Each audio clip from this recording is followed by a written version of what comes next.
Hello everyone and welcome to another episode of the McGonagall Boxing Podcast. So obviously it's been a week since Bivol Canelo. The shock that wasn't a shock, isn't it? Bivol won, clearly won the fight. Disgusting, like a lot of the boxing community are, that the judges scored it 150, 113. Watching the DAZN highlights though, it's quite clever because they package it in a way that obviously always looks like Canelo is better than he is. Edited 10 seconds of each round with, and Canelo did land a few uppercuts and a few hooks, but if you look closely, they're being blocked by the arm. And I know that worked effectively against Callum Smith, but the difference between Callum Smith and Bivol is Callum Smith was running away from Canelo, wasn't throwing. Bivol wasn't he? He wasn't running anywhere. He was holding his ground, and he was first to the punch against Canelo. He's far more aggressive and attacking. So, Canelo had far less chance to tee off. So it was Bivol's fight. Listen, I got a lot of stick, saying, watching the Billy Joe fight, I said I had Billy Joe winning that fight up to the vicious uppercut, of course. I had Kovalev beating Canelo up to the 11th round when he completely gassed out after having a 4-week training camp after coming straight from Yard fight, which was a brutal fight. I saw the Caleb Plant fight. I saw it all. And I've said Canelo's feet have not improved since Mayweather. And that's why Mayweather was able to school him. It doesn't take a boxing genius to see that. Obviously his defence has improved, his hand speed's improved, his power's improved, his variety, his experience, his ring IQ, and his versatility. That's why, arguably, he's the pound for pound best in the world up to the Bivol fight.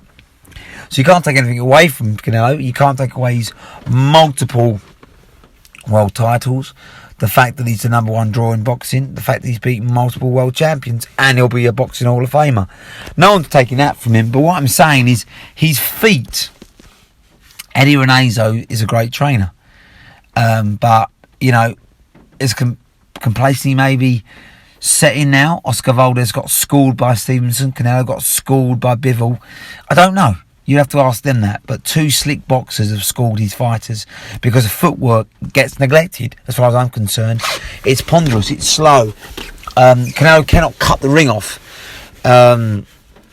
against a slick, fast dancer. What he does do, he tries to beat you up and wear you down and slow you down. But of course, if someone who's in their prime is fresh and fit like Bivol and like Mayweather, to be fair, alright, wasn't in his prime, but was fit, quick. If you can't wear them down, they can keep going and you have problems. Kovalev was doing Canelo, as far as I'm concerned, until he slowed down.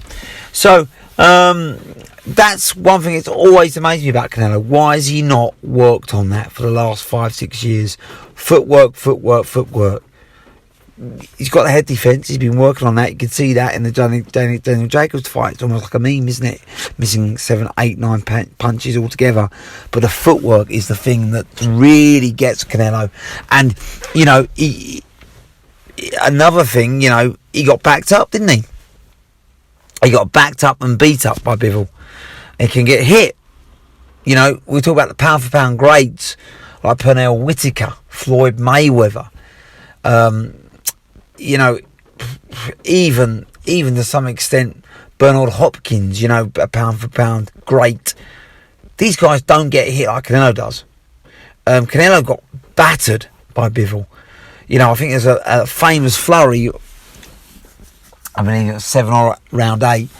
8, 9 shots landed on Canelo. And he stood there like it didn't hurt him on the ring, on the ropes. But he did. And I also think cardio.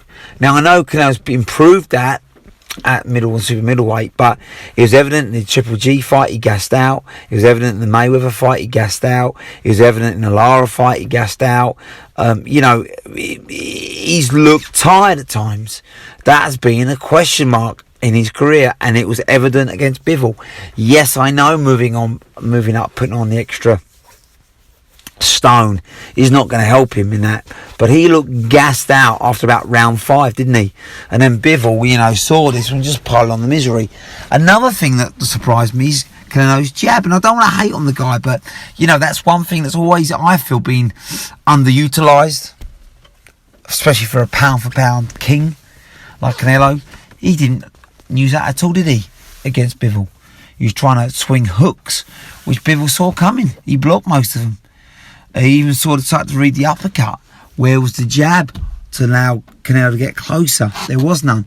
Bivol's jab was brilliant, and it slowly and surely dissected Canelo and backed him up and beat him up.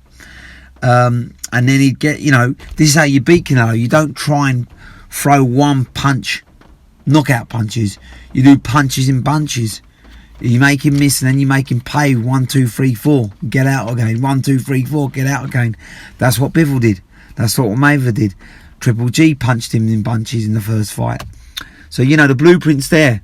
You know, and you have to wonder, is Canelo possibly slowing up? You know, he's going to be 32 soon. He's had, what, 64 fights, 65 fights? You think about the last probably 30 of them have been absolute, you know, Class A, Class B fighters, haven't they? World champions, pay-per-view. It does take its toll. You know, it's not about your age, it's about how much fight you've had. Tyson was pretty much done at 30, for instance. Canelo started young. He started at 16, 17.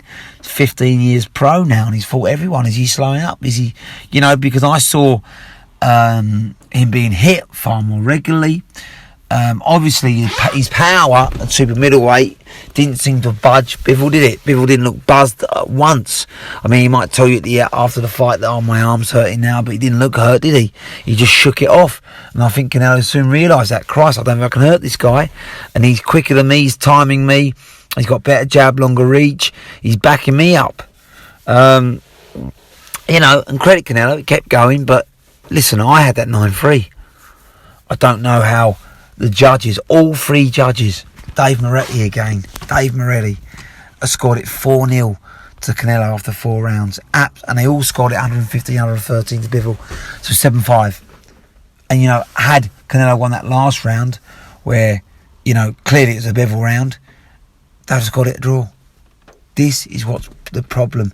You know, Triple G got robbed against Canelo in the first fight. Second fight, fair enough. Although, again, I scored it Triple G, give or take, a lot closer. But, you know, this is the problem. Lara beat Canelo as far as I'm concerned, didn't get the decision.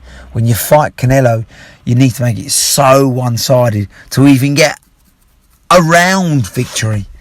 It's just disgusting. It's disgraceful, and that needs to get looked into. And that's his own commentary. Disgraceful, disgusting, especially the American team. But even they could not, as try as they may, to show, oh, Canelo's landing the uppercut, he's starting to time Bivol, this biased talk. Even they had to accept that Bivol won the fight. That's the only thing I give them credit for, because their commentary is disgusting, especially in the Taylor fight, which I talked about last week. But, you know, the big question now is where does Canelo go now? He wants to rematch, but if he loses that, which I think, you know, he could well do, because he's going to need to make a lot of adjustments. He's going to have to improve his footwork. He needs to bring his jab back in. He needs to set punches up more, you know, and he needs to get his cardio. He needs to come down a few pounds lighter. That's a big change. I think Bivol does to Canelo what he did this time, but I'm even more confident now. Now he knows how to beat Canelo, the blueprint. So it's a big call for Canelo, because if he loses again, then suddenly his marketability, the big design contract, the big pound-for-pound status star, takes a real dent.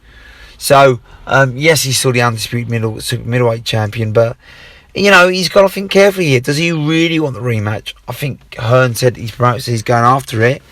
Is that a wise move, though? As for Bivol, the world's his oyster, isn't it? You know, he could go after Bertobiev now and call the shots.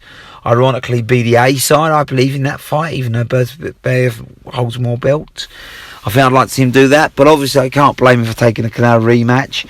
For him, it's probably less risk than a Bertobiev fight, with huge money and huge accolades and fame again. So I see that actually happening. I see Bivol winning again, and I think probably another superstar is born. But I know Oscar De La Hoya's come out and said, listen, Eddie Hearn dropped the ball making the Bivol fight. I'd have never signed Canelo to fight Bivol. So, you know, you have to ask questions about that as well. Bivol's in his prime. And I know he can blow hot and cold. He didn't look very good at all against Craig Richards in the UK, 6 months ago? But it's almost like he's lured Canelo in. It's almost like he does enough to beat them kind of fighters, like Fury did. And then when it's time to put the A game on and fight the big fish like Canelo, he does. So, credit Bivol. Absolute masterful boxing, but aggressive as well. Box on the outside, box on the inside. That was the thing. He's blocking Canelo's punches and backing Canelo up. So he beat him in every area. And especially in cardio, where, Canelo looked like he was blowing, Bivol looked like he'd go for days. So it's the jab that set it up, though, the longer reach, just constantly into Canelo's face. And then just when Canelo was getting distracted by that jab, 1, 2, 3, 4, beautiful hand speed. And he backed Canelo up, leaned on him, outsized him, outmanned him. And Canelo's got a lot of thinking to do. But congratulations, Bivol. I'd like to see him in the top 10 pound for pound. He hasn't been put there yet, but he should be. And we roll on probably to next weekend, where there's more huge fights with the Charlo brothers. But for now, Canelo's got a lot of thinking to do, a lot of rebuilding. And if it's within the next 6 months, I can't see that happening. I've got to go for a Bivol rematch win again. But exciting times. I'm glad Bivol won him anyways. It's shaken up the landscape. The air of predictability from Canelo is gone, and that can only be a good thing. So but obviously DAZN is sweating. Their money man's lost. Hearn's sweating now because that's his money man, his big promoter. Dream to have Canelo, especially worldwide. So a lot on the line for the rematch. Maybe DAZN say it to Hearn, but I think Canelo will push for it. I just don't think he's going to win. I think Bivol wins again. Exciting times ahead, guys.